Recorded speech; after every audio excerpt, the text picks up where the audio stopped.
Hello. In this video I'll show you how to model a button in Blender. Let's start our video. Delete the original cube, go to Add menu and from Mesh add a cylinder. From the pop-up menu at the bottom left corner change the vertices to 64, and adjust the height of the cylinder to the button height. Change the mode to Edit mode, change the Select mode to Face. Select the upper face, then press Shift and select the lower face.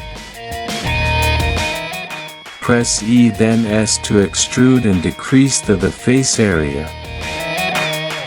Press E and S then Z to extrude again.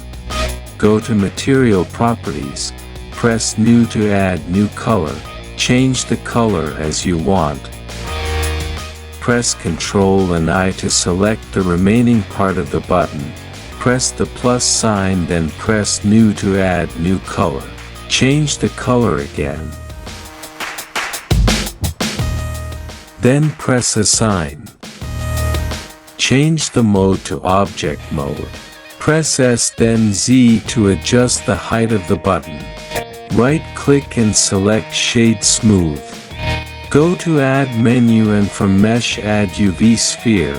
Decrease the sphere size to get the size of the button hole. Move the sphere at the X direction then in the Y direction to be at the first hole. Go to Edit mode and select Spin.